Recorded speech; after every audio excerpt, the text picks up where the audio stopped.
research. As here I mentioned, exploratory research. पहला प्रकार है रिसर्च का एक्सप्लोरेटरी रिसर्च. एक्सप्लोरेटरी नाम से ही हमें समझ में आ रहा है एक्सप्लेनेशन, ऐसी रिसर्च जो एक्सप्लेनेशन पे बेस्ड हो. अब ये सवाल उठता है किस प्रकार की एक्सप्लेनेशन.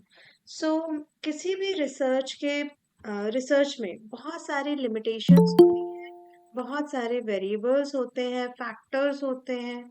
सो धीरे धीरे एक एक करके एक एक लिमिटेशंस को एलिमिनेट करते जाना. एलिमिनेट मतलब उसको बाहर करते जाना, है ना. तो इसके पहले क्या जरूरी है कि being a researcher, research scholar, हमें उन सारे ही जो वेरिएबल्स हैं, जो फैक्टर्स हैं, वो पता होना चाहिए, है ना. तो एक एग्जांपल लेते हैं. जैसे मान लीजिए कि किसी एक कंपनी में जो कंपनी की सेल है, बिक्री है, वो लगातार कम होती जा रही है. तो एट ए ग्लांस एक बार में एक जस्ट उड़ती नजर से हम क्या क्या देखेंगे कि क्या क्या कारण हो सकते हैं. तो हो सकता है कि इनसफिशिएंट सर्विस हो. कंपनी ने कस्टमर्स को, उपभोक्ताओं को प्रॉपर सर्विसेज नहीं दी है, इसलिए सेल कम हो सकती है. Improper price. अब ये इम्प्रॉपर प्राइस का मतलब है कि जो कॉम्पिटिटर्स प्राइस प्रोवाइड कर रहे हैं, उसकी कंपैरिजन में हमारे कंपनी के प्रोडक्ट्स महंगे हो सकते हैं, है ना. और इतनी ज्यादा सेल्स हो गई, है ना, इतनी प्रोडक्ट डिमांड ज्यादा हो गई कि हम उसको मैनेज नहीं कर पाए. कंपनी के जो एम्प्लॉयज थे, सेल्स पर्सन, वो उसको मैनेज नहीं कर पाए. ये रीजन हो सकता है. Ineffective promotion. प्रमोशन से मतलब है कि अपने कंपनी के प्रोडक्ट या सर्विसेज को हाईलाइट करना. हाईलाइट करना क्यों? कंज्यूमर को, उपभोक्ताओं को अट्रैक्ट करने के लिए. तो हो सकता है प्रॉपर प्रमोशन ना हुई हो. अब प्रमोशन नहीं हुई तो कंज्यूमर को, उपभोक्ता को जानकारी ही नहीं है कि किस प्रकार के हम और भी नए प्रोडक्ट्स प्रोवाइड कर रहे हैं. या फिर क्वालिटी और प्राइस में जो रिलेशन है वो इम्प्रॉपर है. मतलब जो प्रोडक्ट प्राइस है वो बहुत ज्यादा है और कस्टमर क्वालिटी से सेटिस्फाइड नहीं है. तो देखिए कितने सारे रीजंस हमारे सामने आए जो एक किसी भी कंपनी के बिक्री से रिलेटेड है, सेल्स से रिलेटेड है ना, सेल्स से रिलेटेड है. तो यहाँ पे हम देखते हैं कि अब एक थ्योरेटिकल एक एग्जामिनेशन की जरूरत है, एक प्रैक्टिकल अप्रोच की जरूरत है, जहाँ पे इन सारे सवालों के आंसर जानने के लिए हम रिसर्च कर सकते हैं कि इन सारे फैक्टर्स में से मोस्ट अप्रोप्रिएट, सबसे बड़ा फैक्टर क्या था. हो सकता है प्रोडक्ट क्वालिटी एक्सेप्टेबल ना हो सकता है प्राइस बहुत ज्यादा हो. तो इन सारे ही फैक्टर्स से मोस्ट अप्रोप्रिएट फैक्टर्स को जानना. तो देखिए उद्देश्य कहाँ से आया. प्रॉब्लम, इस पर्टिकुलर एग्जाम्पल में जो रिसर्च है वो प्रॉब्लम ओरिएंटेड हो गया, राइट. कि ये प्रॉब्लम है कि बिक्री जो है वो लगातार कम होती जा रही है. तो सबसे पहले ये जो प्रिलिमिनरी इन्वेस्टिगेशन करेंगे वही कहलाएगा आपका एक्सप्लोरेटरी रिसर्च. एक्सप्लेनेशन के साथ चीजों को एक्सप्लोर करना, ढूंढना, है ना, जिसको हम एक सामान्य भाषा में विस्तारित रूप से बोल सकते हैं कि हर एक फैक्टर को बहुत पेशेंस के साथ, बहुत ही धीरज से उससे जुड़े हुए हर एक छोटे छोटे फैक्टर्स के बारे में स्टडी करना. तो ऐसे रिसर्च कहलाते हैं एक्सप्लोरेटरी रिसर्च. अब इसमें जो एक्सपर्ट्स होंगे या इसमें जो हम रिसर्च करते हैं उसमें टूल्स क्या यूज करते हैं. रिसर्च टूल, अभी यहाँ पे हम स्टैटिस्टिक या सांख्यिकी की बात नहीं कर रहे. रिसर्च टूल्स क्या यूज करते हैं. तो एक्सप्लोरेटरी रिसर्च में जो रिसर्च टूल यूज होता है वो है सर्वे. एक्सपर्ट सर्वे मतलब हम एक्सपर्ट से सलाह ले सकते हैं. अब प्रीवियस एग्जाम्पल के रेफरेंस में ही एक्सपर्ट्स कौन होंगे? जो मार्केट एनालिसिस करते हैं. मार्केट एनालिसिस मतलब बाजार के विशेषज्ञ. मार्केट मतलब बाजार, किताबी भाषा में. तो बाजार के जो एक्सपर्ट्स हैं उनसे हम सलाह ले सकते हैं, है ना? जैसे कोई भी मूवी रिलीज होती है तो समीक्षक रहते हैं ना, समीक्षा करते हैं कि मूवी कैसी चली, स्टोरी क्या है, इस पर्टिकुलर मूवी का स्ट्रॉन्ग पॉइंट क्या है, वीक पॉइंट क्या है, डायरेक्शन कैसा है, मूवी से रिलेटेड सारे पहलुओं पे चर्चा होती है। वैसे ही इस प्रीवियस एग्जाम्पल में जो एक्सपर्ट्स हैं उनसे सर्वे करके पूछ सकते हैं। फोकस ग्रुप, कुछ बिंदुओं को जिनको हमने एज ए कारण अभी काउंट किया, like quality of product, price of product, तो ऐसे हम क्लोज ग्रुप से, फोकस ग्रुप के जो इंचार्ज है उनसे बात कर सकते हैं, जैसे मार्केटिंग मैनेजर हुए, है ना, कि उनसे हम कारण ढूंढ सकते हैं। क्यों? क्योंकि मार्केटिंग डिपार्टमेंट के ही जो फ्रंट लाइन के एम्प्लॉय हैं वही डायरेक्ट उपभोक्ताओं से जुड़े हुए होते हैं, डील करते हैं, तो वो ज्यादा अच्छे से बता सकते हैं। तो इसी को फोकस ग्रुप कहा जाता है, उनसे पूछ सकते हैं।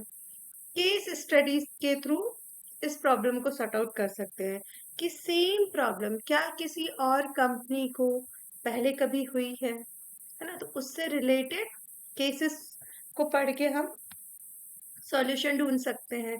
या फिर ऑब्जर्वेशन मेथड, ऑब्जर्वेशन मेथड मतलब बीइंग एक्सपर्ट, ये ऑब्जर्वेशन कौन करेगा? Researcher, R&D, research and development department.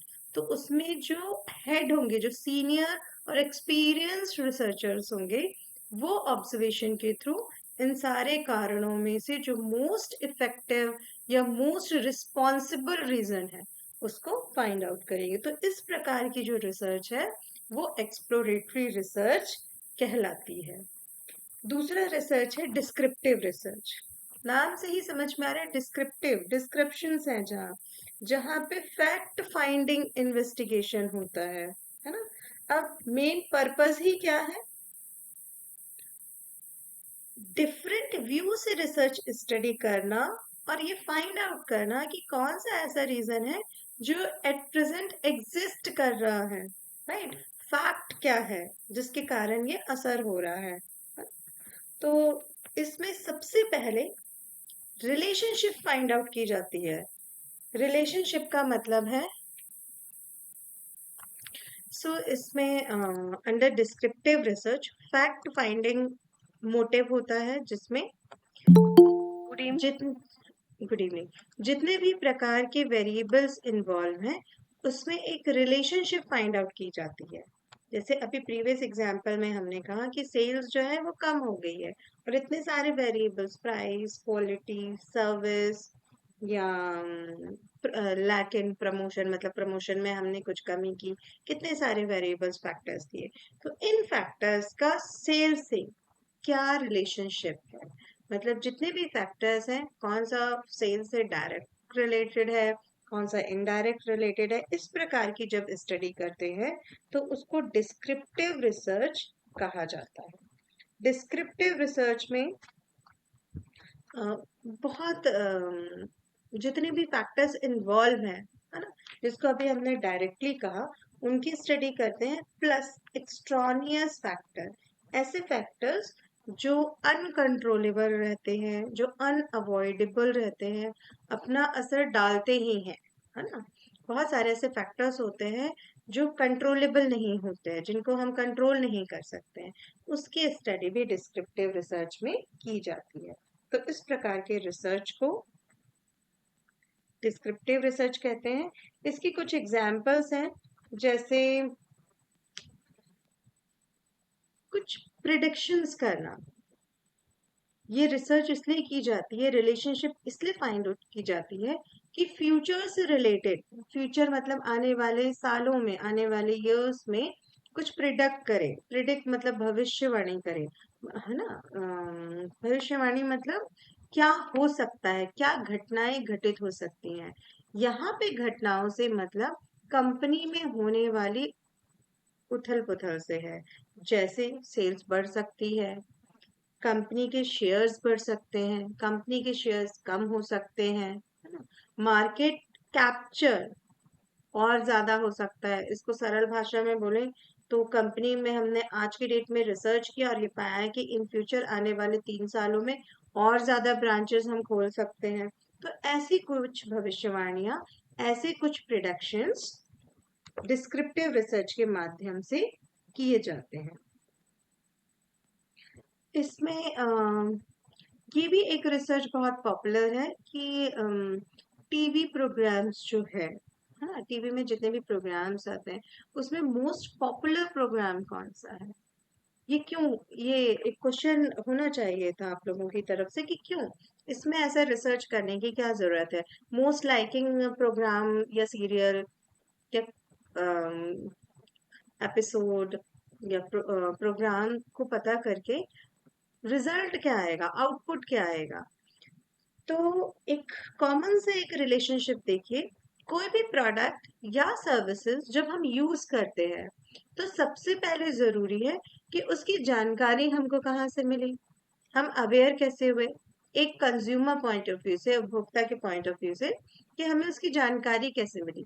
Definitely हम टीवी देख रहे हैं तो हमने क्या देखा, विज्ञापन देखा। अब इसके पीछे का लॉजिक देखिएगा, वो विज्ञापन कितने सेकंड का है, हार्डली 30 सेकेंड्स का, आधे मिनट से भी कम, आधा मिनट या उससे भी कम। लेकिन उसके लिए जो कंपनी इन्वेस्ट करती है, जो पे करती है, वो करोड़ में करती है ना। और ये एक स्ट्रेटेजी है, ये एक बहुत बड़ा हिस्सा उसके एक्सपेंसेस का है जो कि वो विज्ञापन में यूज करती है। तो किस उद्देश्य से हो रहा है, फ्यूचर में अपने प्रोडक्ट या सेवाओं को बढ़ाने के लिए। तभी आपने देखा होगा कि विज्ञापन में सेलिब्रिटीज को लिया जाता है ना, पॉपुलर नोन फेसेस को लिया जाता है। क्यों लिया जाता है, क्योंकि हम उनकी बात में, उनके विज्ञापन में आने से जल्दी कन्विंस हो जाते हैं, बिलीव करते हैं। और जहां उपभोक्ता ने बिलीव किया, वो नेक्स्ट टाइम जाके मार्केट से वही प्रोडक्ट, वही सर्विसेज यूज करते हैं।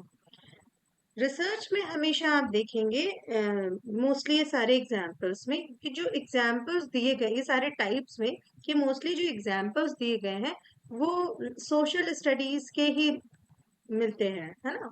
जितनी भी रिसर्च की आप बुक देखें, यदि आप सब्जेक्ट से रिलेटेड कुछ बुक लेते हैं मार्केट में, तो एक ही चैप्टर होगा रिसर्च स्टैटिस्टिक्स, जिसमें होता है रिसर्च डिजाइन या रिसर्च जिसमें डेटा एनालिसिस एंड इंटरप्रिटेशन, वो होता है आपके सब्जेक्ट से रिलेटेड। अदरवाइज जो कल हमने रिसर्च प्रोसेस पढ़ी थी, वो पूरी process common for all subject है, हर जगह यही एप्लीकेबल होता है।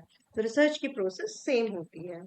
तो इसलिए जो एग्जाम्पल्स है मोस्टली कन्वीनियंट या जो जिससे हम फैमिलियर हैं वैसे एग्जाम्पल्स ही आपको मिलते हैं। तो ये होगी डिस्क्रिप्टिव रिसर्च की बात, जिसमें हमने देखा कि कॉज एंड इफेक्ट रिलेशनशिप या फिर किसी भी प्रकार की रिलेशनशिप को के आधार पर जो रिसर्च किया जाता है उसको डिस्क्रिप्टिव रिसर्च बोलते हैं। और इसके बेस पे, इस रिसर्च के बेसिस पे फ्यूचर में हम चीजों को प्रिडिक्ट कर सकते हैं।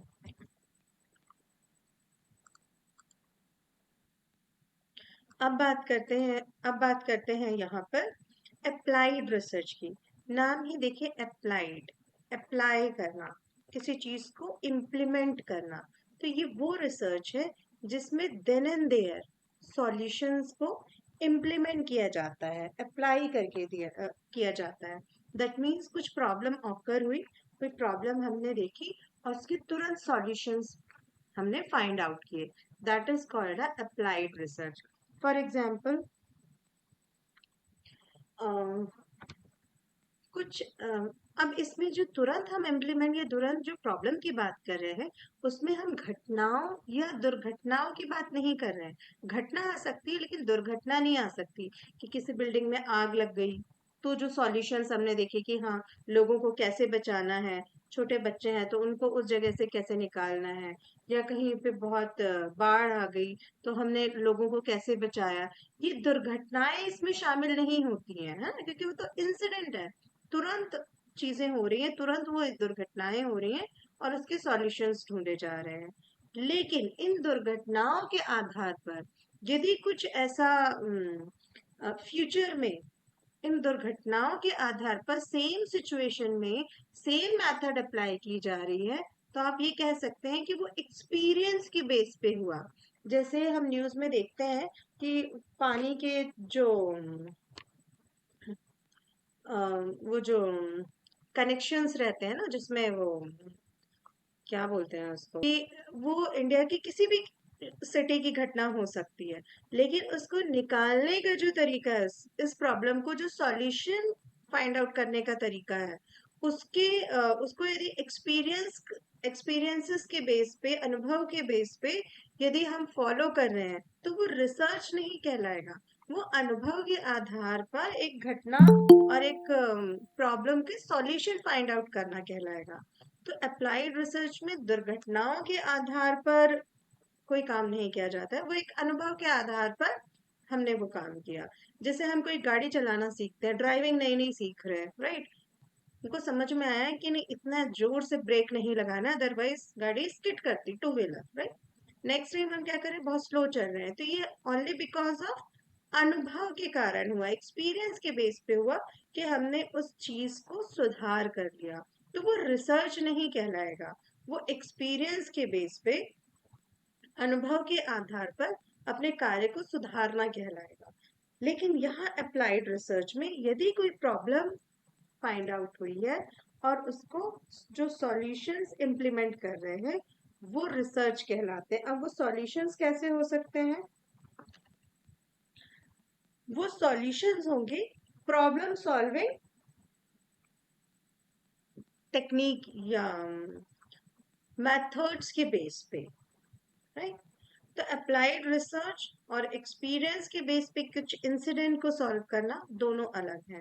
यहाँ पे अप्लाइड रिसर्च का मतलब है कोई एक प्रॉब्लम चली आ रही है, यहाँ पे वो प्रॉब्लम तुरंत सामने आई है या तुरंत जनरेट हुई है, ये जरूरी नहीं है। हो सकता है कंपनी उस प्रॉब्लम को, या जहाँ पे ये प्रॉब्लम है वो कई सालों से चली आ रही हो या लास्ट 6 मंथ से चली आ रही हो। ये 6 मंथ में, ये जो ड्यूरेशन मैंने बोला 6 मंथ या कई साल, 1 साल, 2 साल, 3 साल, इन सालों में रिसर्च एंड डेवलपमेंट डिपार्टमेंट द्वारा रिसर्च करके उस पर्टिकुलर सॉल्यूशंस, पर्टिकुलर प्रॉब्लम के सॉल्यूशंस फाइंड आउट किए गए, देन उसको फिर अप्लाई किया गया। इस प्रकार की रिसर्च अप्लाइड रिसर्च कहलाती है। ये दोनों में अंतर है, जो अभी दोनों एग्जांपल्स बताए। उसके बाद आता है प्योर फंडामेंटल रिसर्च और बेसिक रिसर्च। नाम ही देखिए, प्योर फंडामेंटल रिसर्च है, बेसिक रिसर्च। ऐसी रिसर्च जो थ्योरिटिकल बेस्ड होती है, थ्योरी बेस्ड होती है, इसको हम ये बोल सकते हैं कि जो लिटरेचर या लिटरेरी रिसर्च होता है ना? इंग्लिश में लिटरेरी मतलब लिटरेचर रिसर्च, जैसे हिंदी इंग्लिश, साहित्य के आधार पर, साहित्य बेस्ड जो रिसर्च होते हैं, वो इस कैटेगरी में आते हैं। और सोशल रिसर्च, जिसमें, या साइंटिफिक रिसर्च भी होते हैं, साइंस बेस्ड सब्जेक्ट के भी रिसर्च होते हैं, जो किसी एक कॉमन प्रोसेस को, कॉमन रिसर्च प्रोसेस को फॉलो करके किए जाते हैं, दैट इज कॉल्ड बेसिक या फंडामेंटल रिसर्च। उसमें जरूरी नहीं है कि प्रॉब्लम ओरिएंटेड हो, प्रॉब्लम का होना जरूरी नहीं है। किसी प्रॉपर एक उद्देश्य को पूरा करने के लिए इस प्रकार के रिसर्च को किया जाता है, लेकिन जो रिसर्च प्रक्रिया है, रिसर्च प्रोसेस है, वो पूरी उसमें फॉलो की जाती है। तो ऐसे रिसर्च प्योर या फंडामेंटल रिसर्च और बेसिक रिसर्च कहलाते हैं। इंडिया में Tata institute of fundamental research इस प्रकार की रिसर्च स्टडी को कंडक्ट करते रहते हैं। नेक्स्ट है कंसेप्चुअल रिसर्च। कंसेप्चुअल मतलब जनरली ये फिलोसफिकल काइंड ऑफ रिसर्च होते हैं, जिसमें किसी एक फिलोसफी को, किसी एक दर्शन के आधार पर रिसर्च किया जाता है, एक कॉन्सेप्ट के आधार पर रिसर्च किया जाता है। जैसे किसी के कुछ विचार हो गए, किसी महान व्यक्ति के विचारों पे रिसर्च करना, वो कहलाएगा कॉन्सेप्चुअल रिसर्च।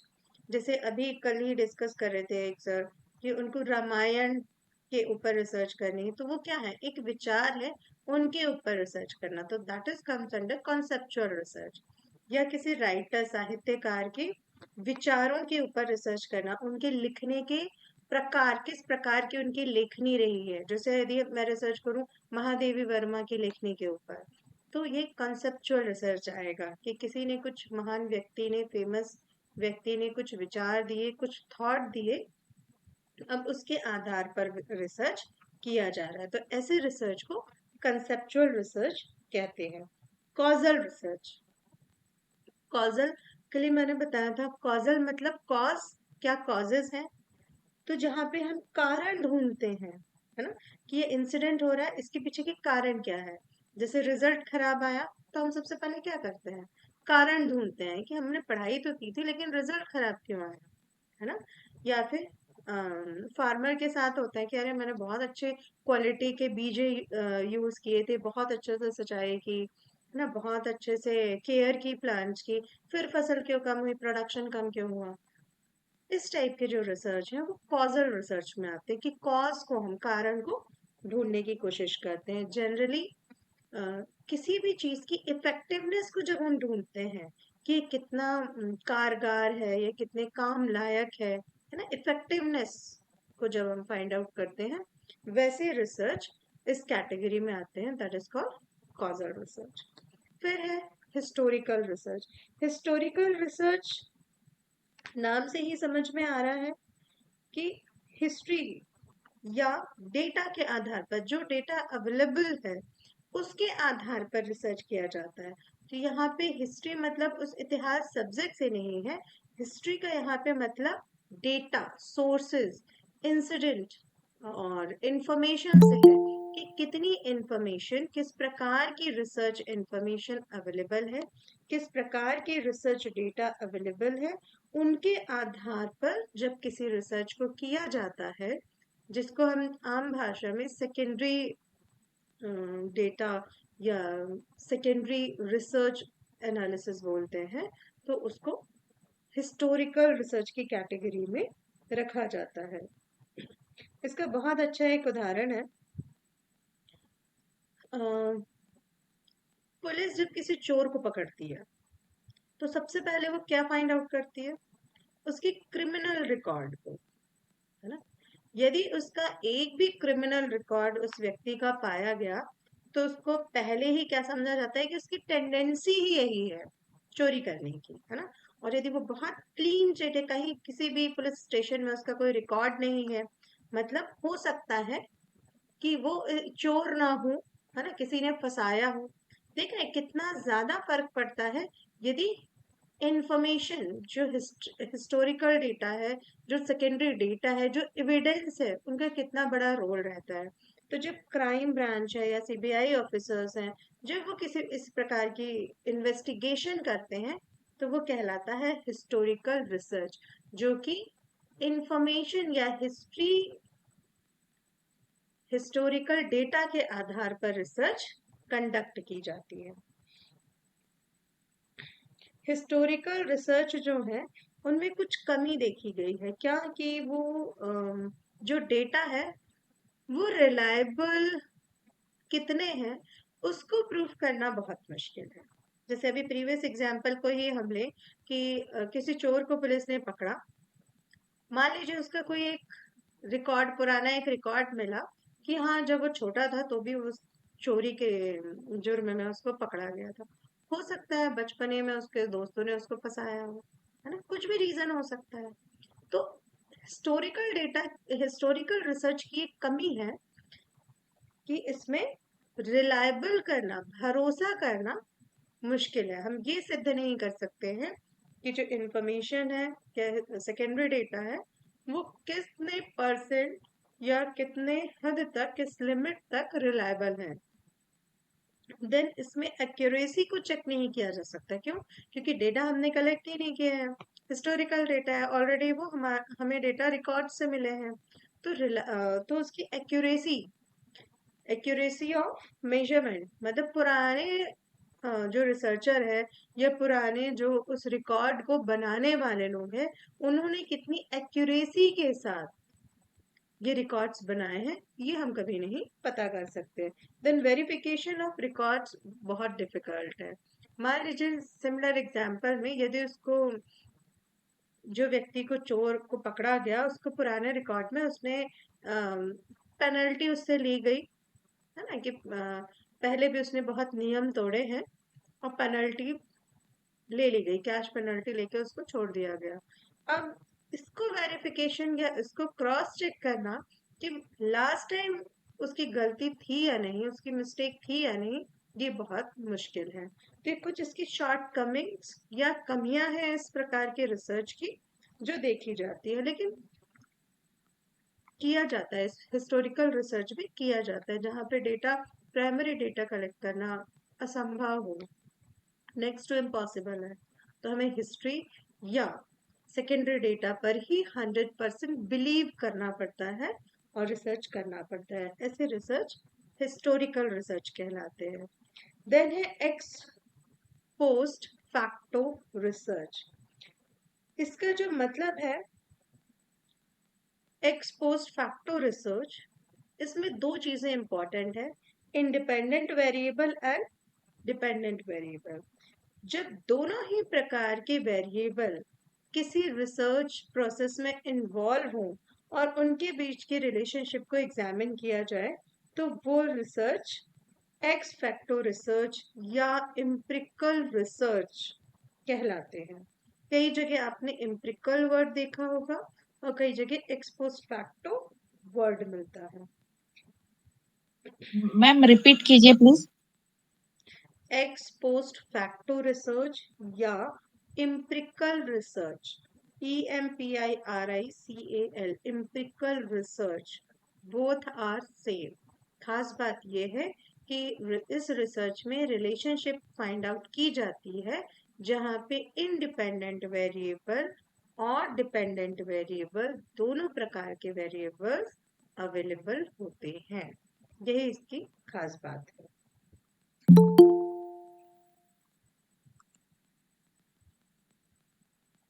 जनरली इसमें जो रिसर्च है उससे किस प्रकार के सॉल्यूशंस मिलते हैं कि रिपोर्ट में आंसर किस प्रकार का होता है कि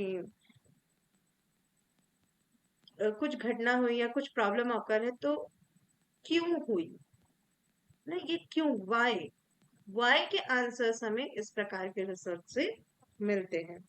या ये जो इंसिडेंट हुआ, रिसर्च की जरूरत पड़ी, वो क्यों हुई, क्या, क्यों, ये वाले answer x post facto research या एम्पिरिकल रिसर्च के थ्रू सॉल्यूशंस इसके मिलते हैं। नेक्स्ट है एक्शन रिसर्च। नाम से ही मतलब है कि हम कुछ एक एक्शंस ले रहे हैं। अब एक्शन क्यों ले रहे हैं, एक्शन मतलब यहाँ डिसीजन से है ना। यदि हमारे घर में बच्चे बहुत ज्यादा टीवी देख रहे हैं, प्यार से समझा रहे हैं, नहीं मान रहे हैं, थोड़ा सा हल्का फुल्का स्ट्रिक्ट हो रहे हैं, नहीं मान रहे हैं, फाइनली हमें क्या करते हैं कि स्ट्रिक्ट एक्शन लेते हैं, है ना, जिससे उनकी ये जो बिहेवियर है वो रुक जाए, वो जो बहुत देर टीवी देख रहे हैं वो स्टॉप हो जाए, है ना।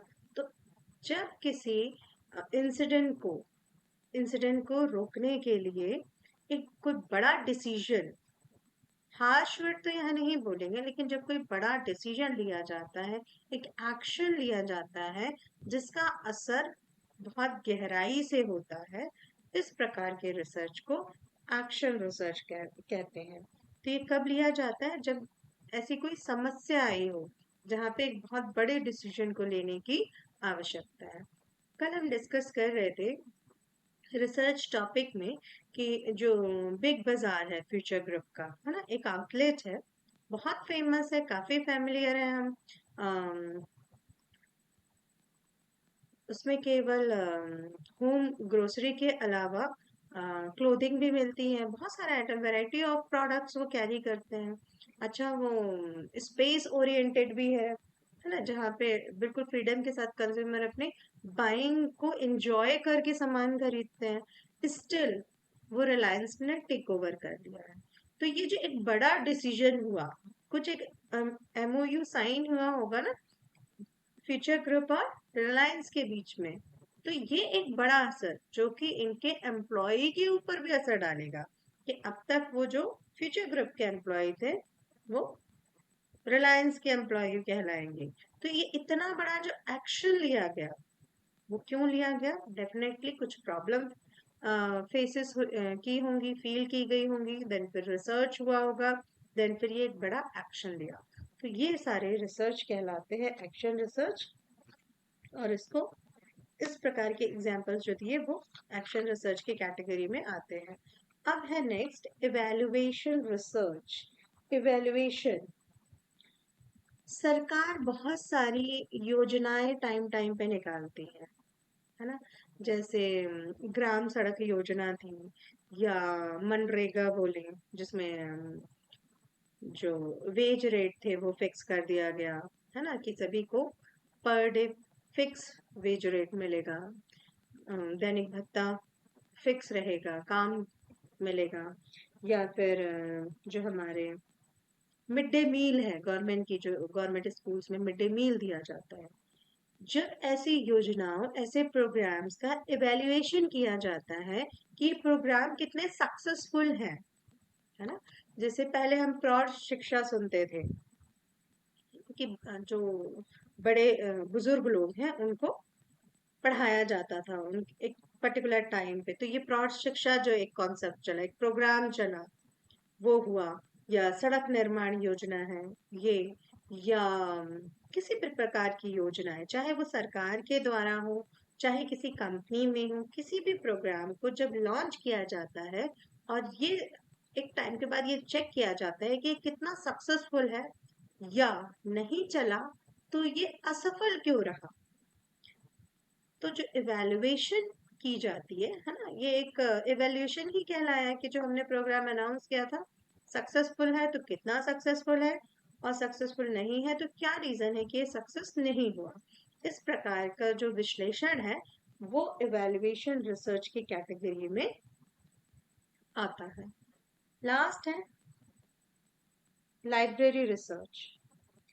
लाइब्रेरी रिसर्च कुछ नया रिसर्च नहीं है, या लाइब्रेरी में हम किसी प्रकार का रिसर्च नहीं कर रहे हैं। जब हम सेकेंडरी डेटा ओरिएंटेड रिसर्च करते हैं और लाइब्रेरी पर ही बेस्ड रहते हैं, है ना, संग्रहालय पर ही बेस्ड है कि जितनी इंफॉर्मेशन है इस पर्टिकुलर लाइब्रेरी से ही मिलेगी, या विभिन्न प्रकार की लाइब्रेरी से ही हमको सेकेंडरी डेटा मिलेगा, तो ऐसे रिसर्च को लाइब्रेरी रिसर्च कहा जाता है। ऑलरेडी ये सारे रिसर्च में इंक्लूड रहता है। कोई भी रिसर्च आपका प्योरली प्राइमरी डेटा पे ही हो ये जरूरी नहीं है। कुछ 90% प्राइमरी डेटा होता है, 10% सेकेंडरी डेटा होता है। तो ये कोई रिसर्च का प्रकार नहीं है। लेकिन जहाँ बुक में मैंने देखा, तो ऐसे कुछ रिसर्च के प्रकार मुझे दिखे जो आप अलग अलग बुक में देखते हैं तो शायद डाउट क्रिएट होता है कि ये प्रकार तो हमने नहीं सुना था, लेकिन ये एक नया नाम इसमें दिया गया है, इसलिए सारे टाइप्स ऑफ रिसर्च को कवर किया कि आप अब जहां भी किसी भी प्रकार के रिसर्च को पढ़ेंगे तो वो मेन जो दो प्रकार के हमारे रिसर्च है, क्वालिटेटिव क्वांटिटेटिव, उन्हीं से कहीं ना कहीं वो जुड़ा हुआ रहेगा। यदि मैं क्वालिटेटिव क्वांटिटेटिव रिसर्च की बात करूं, क्वालिटी क्वालिटी को हम यदि नंबर्स में कन्वर्ट करें, क्वालिटी चेक करें, तो डेफिनेट कितना क्वालिटी है वो हमारे पास आ जाएगा, क्योंकि एक स्टैंडर्ड क्वालिटी का बना हुआ है। उस रेशियो में यदि हम कंपैरिजन करते हैं तो डेफिनेटली नंबर्स में हमारे पास रिजल्ट आएगा। लेकिन क्वालिटी को क्या हम देख सकते हैं? हम उसको फील कर सकते हैं, एक्सपीरियंस कर सकते हैं, राइट। अब जैसे आप बोले कि नहीं, कपड़े को तो हम देख के उसकी क्वालिटी बता सकते हैं, तो आपने देख के बस नहीं पता लगाया, उसको टच किया, टच करके फील किया, देन यू एक्सपीरियंस्ड इट कि इसकी क्वालिटी क्या है। तो ऐसे प्रकार के रिसर्च जिसमें किसी भी बिहेवियर या हमारी जो सिक्स सेंस है, जो सेंसेस हैं, उनसे रिलेटेड इन्वॉल्वमेंट है अपने आंसर्स को फाइंड आउट करने में, तो वो क्वालिटेटिव रिसर्च कहलाती है। बिहेवियर हो गया, इमोशंस हो गए, एंगर हो गया, गुस्सा हो गया, है ना, या बहुत मूड स्विंग्स हो गए, इस प्रकार की चीजें यदि हमारे रिसर्च में है तो उसको क्वालिटेटिव रिसर्च बोलते हैं।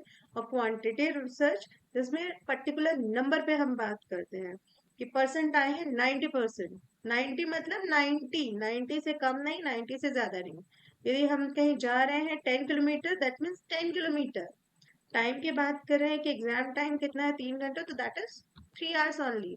1 मिनट कम नहीं, 1 मिनट ज्यादा नहीं। तो जहाँ पे नंबर्स, क्वांटिटी, एक्सेप्ट फिगर, इस प्रकार के वैल्यूज रिसर्च में आते हैं, तो उसको क्वांटिटेटिव रिसर्च कहते हैं। तो आप इन रिसर्च को यदि डिवाइड करें तो ये लास्टली उन्हीं दो में जाके किसी एक कैटेगरी में आएंगे। तो ये थे आपके टाइप्स ऑफ रिसर्च। इसमें कोई डाउट है? चलिए, कोई डाउट नहीं है। नेक्स्ट बढ़ते हैं रिसर्च को और ज्यादा समझने से पहले कि research methods versus methodology. Research method क्या है और रिसर्च मैथोडोलॉजी क्या है? मेथड का मतलब है एक प्रकार की विधि, और जब उसी विधि को हम एक प्रक्रिया के रूप में शामिल करते हैं या प्रक्रिया के रूप में अपनाते हैं, तो वो कहलाता है मेथोडोलॉजी। अब रिसर्च मेथड की बात करें तो रिसर्च मेथड को 3 ग्रुप्स में डिवाइड किया गया है। पहला ग्रुप है जो ये बताता है या ये इंक्लूड करता है कलेक्शन ऑफ डेटा से। Simple. First group only related with collection of data. इसका मतलब बीइंग अ रिसर्चर हमें ये पता होना चाहिए कि किस प्रकार का डेटा रिक्वायर्ड है और सोर्स ऑफ डेटा कलेक्शन क्या होगा। प्राइमरी डेटा है तो हम उसको कैसे कलेक्ट करेंगे। प्राइमरी डेटा का ही मतलब है कि रिसर्चर को डेटा कलेक्ट करना है ना, जनरेट करना है। नॉट ओनली कलेक्ट करना है, जनरेट करना है, बनाना है।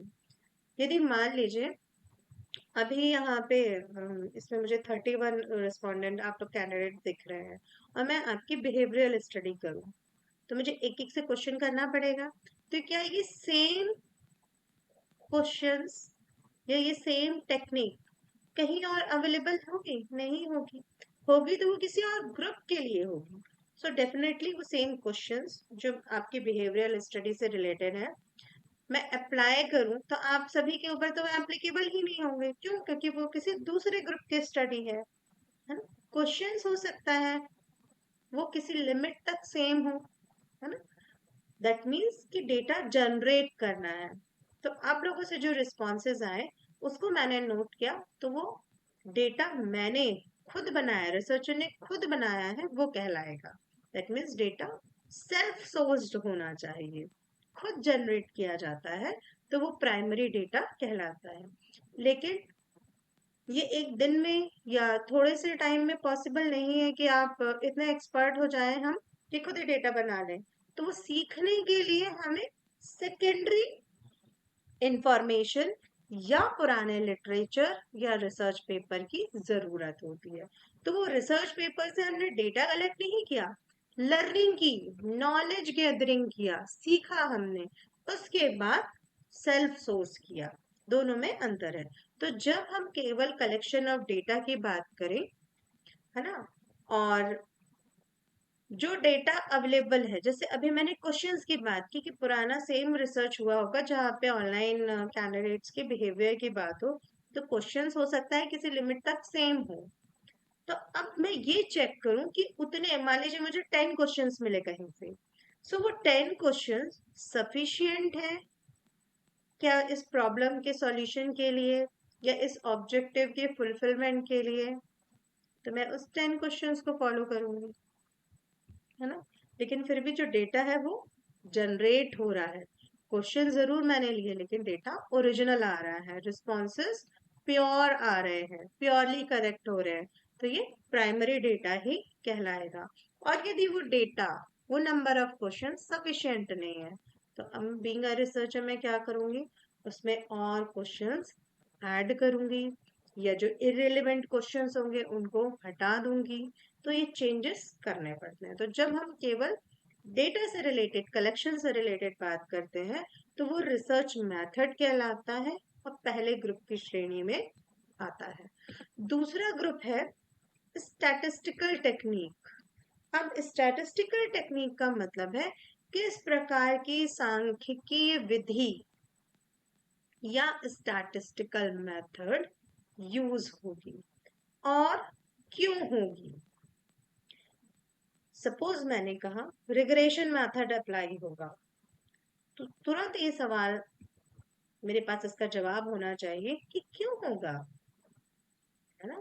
क्यों? क्योंकि दो वेरिएबल के बीच की ऑलरेडी मुझे पता है कि रिलेशनशिप है, अब मुझे ये चेक करना है स्ट्रॉन्ग रिलेशनशिप है या नहीं, तो रिग्रेशन मेथड लगेगी। तो जब इस प्रकार के क्वेश्चंस के आंसर हम ढूंढते हैं या इंफॉर्मेशन कलेक्ट करते हैं, तो वो सेकेंड ग्रुप में आता है ना। ये देखिए लिखा हुआ है statistical techniques which are used for establishing relationship between, relationship को ढूंढ रहे हैं, स्टैब्लिश कर रहे हैं, बनाने की, समझने की कोशिश कर रहे हैं। जबरदस्ती नहीं बनाना है कि एक वेरिएबल के दूसरे बीच हम मान लें कि हाँ रिलेशनशिप है, नहीं। ये स्टैट हमको बताएगा, स्टैटिस्टिक्स बताएगा, कोरिलेशन बताएगा कि रिलेशन है या नहीं है। The data and the unknowns, मतलब एक वेरिएबल जो हमें पता है और दूसरा उससे हमको फाइंड आउट करना है दूसरा वेरिएबल कितना डिपेंड है या डिपेंड नहीं है। तो इस प्रकार की जब हम चर्चा करते हैं, डिस्कशन करते हैं, तो वो रिसर्च मेथड के सेकेंड ग्रुप में आता है। थर्ड ग्रुप है जहाँ पे इवेल्युएट कौन सी रिसर्च मेथड अप्लाई करनी है, कितनी एक्यूरेसी होगी, है ना, और रिजल्ट क्या आएगा। जब इस प्रकार के डिस्कशन होते हैं तो वो रिसर्च मेथड के थर्ड ग्रुप की श्रेणी में आता है। ठीक है, तो रिसर्च मेथड वो है जब हम बीइंग अ रिसर्चर हमको पता होता है डेटा कौन सा यूज हो रहा है, कलेक्शन मेथड क्या है, सर्वे है, क्वेश्चनेयर है, इंटरव्यू है, इन्वेस्टिगेशन है, केस स्टडी है। सेकेंड ग्रुप मेथड से हम श्योर होते हैं कि कौन सी मेथड लगनी है, काई स्क्वायर लगनी है ना। यदि कैटेगोरिकल डेटा है तो काई स्क्वायर लगेगा। थर्ड ग्रुप, ठीक है, काई स्क्वायर लगा दिया, क्या आएगा, इसकी एक्यूरेसी कितनी आएगी, है ना, सफिशिएंट डेटा क्या हम कलेक्ट कर पाएंगे, रिजल्ट प्रॉपर आएगा या नहीं, जिससे हम रिसर्च ऑब्जेक्टिव को जस्टिफाई कर पाए। जब इस प्रकार के डिस्कशन, इस प्रकार के आंसर्स रिसर्चर फाइंड आउट करता है तो वो रिसर्च मेथड्स कहलाते हैं। अब बात करते हैं रिसर्च मेथडोलॉजी की। तो रिसर्च मेथडोलॉजी एक सिस्टमैटिक तरीका है, कल ही हमने पढ़ा था रिसर्च क्या है, a systematic way of investigation. तो रिसर्च मेथडोलॉजी एक रास्ता है, एक तरीका है जो पर्टिकुलर प्रॉब्लम का सॉल्यूशंस बताता है ना। अब वो सॉल्यूशंस एक बार में नहीं मिलते, कुछ स्टेप्स फॉलो करने पड़ते हैं। तो जब उन स्टेप्स को प्रॉपरली फॉलो किया जाता है और वेरिएबल्स के बीच, फैक्टर्स के बीच लॉजिकल लॉजिकल एनालिसिस की जाती है।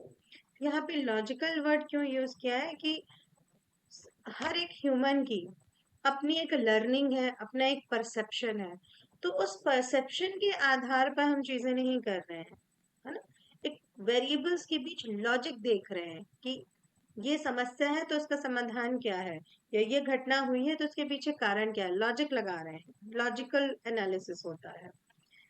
और ये ढूंढा जाता है कि कौन सी रिसर्च मेथड सही रहेगी। तो इस पूरी प्रोसेस को रिसर्च मेथडोलॉजी कहते हैं। रिसर्चर केवल टेस्ट, मॉडल या कुछ ऐसे इंडिकेशंस डेवलप नहीं करता है ना, कि अपने मन से कुछ मॉडल्स या टेस्ट सजेस्ट कर दिए। इवन दो एक रिसर्चर की रिस्पॉन्सिबिलिटी है कि जब कोई वो मॉडल या टेस्ट सजेस्ट कर रहा है तो वो श्योर हो कि जैसे mean, mode, median, standard deviation, chi square, particular technique पता हो कि इस पर्टिकुलर ऑब्जेक्टिव के सॉल्यूशंस के लिए पर्टिकुलर हाइपोथेसिस बनी है और ये हाइपोथेसिस इस पर्टिकुलर स्टैटिस्टिकल मेथड से सॉल्व होगी। मतलब रिसर्चर का स्टेटमेंट ये नहीं होगा, हाँ मीन मीडियन मोड लगा लेंगे, स्टैंडर्ड डेविएशन से देख लेंगे उसकी फ्रीक्वेंसी। नहीं, टू द पॉइंट। मीन मतलब मीन ही लगेगा। ग्रुप एनालिसिस करना है, ग्रुप फाइंड आउट करना है, मिनिमम मैक्सिमम लिमिट देखनी है तो मोड लगेगा, है ना। तो एग्जैक्ट पर्टिकुलर एक रिसर्च टेक्निक या मेथड अप्लाई करनी होती है। तो इसके आधार पर ये जितनी चीजें लिखी गई हैं उसके आधार पर हम कह सकते हैं कि रिसर्च मेथड जो है रिसर्च मेथडोलॉजी का ही हिस्सा है।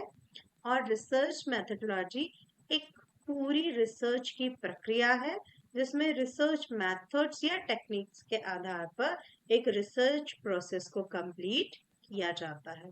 और क्यों किया जाता है कि जो टेक्निक या मेथड्स है वो रिलेवेंट है या नहीं, है ना। और जिस उद्देश्य के लिए हमने रिसर्च किया था वो हमको उसके आंसर्स मिले हैं या नहीं। क्वेश्चंस कैसे हो सकते हैं, व्हाट, है ना, क्यों हुआ ये, या क्या हो सकता है इन फ्यूचर, या जो रिजल्ट्स है वो ये इंडिकेट करे कि क्यों हुआ ये, जो घटना है वो क्यों हुई, जिसमें हमने कहा ना कॉज एंड इफेक्ट। इफेक्ट जो आया उसके पीछे कॉज क्या था, यही था कॉज जो हमने फाइंड आउट किया है, या कोई दूसरा कॉज था। तो जब ऐसे पर्टिकुलर सॉल्यूशंस हमको मिल जाते हैं तो उसको हम इसी उद्देश्य के लिए हम रिसर्च मैथडोलॉजी को अप्लाई करते हैं।